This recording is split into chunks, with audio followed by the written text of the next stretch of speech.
Jean de Bettencourt, un roi normand au destin inattendu.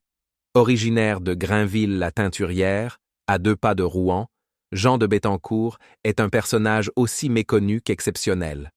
Ce noble normand du XIVe siècle, chambellan à la cour de Charles VI, décide à 40 ans de tout quitter pour conquérir les îles Canaries. Parti de La Rochelle avec une poignée d'hommes, il met le cap vers l'inconnu dans une expédition mêlant foi, ambition et commerce. Ce qui motive en partie son périple, un modeste végétal teinturier venu des Canaries, l'orseille, très prisé dans les ateliers textiles du pays de Caux et du port de Rouen, alors plaque tournante du commerce international.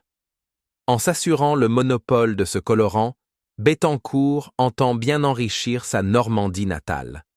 Au fil de son aventure, il découvre les îles de Lanzarote, puis de Fuerteventura, et entre en contact avec les Guanches, peuple autochtone qui communique par langage sifflé.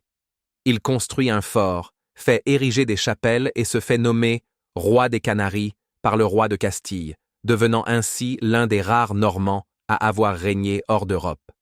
Mais c'est aussi depuis Rouen que l'on suit ses exploits, retranscrits dans le Canarien, un récit épique de voyage. De retour en France, Jean de Bettencourt meurt en 1425, laissant derrière lui un royaume éphémère, mais une postérité bien réelle. Certains de ses compagnons, appelés les Bettencourt, donneront même naissance à des lignées parties peuplées l'Amérique du Sud, portant avec elles un nom à consonance normande.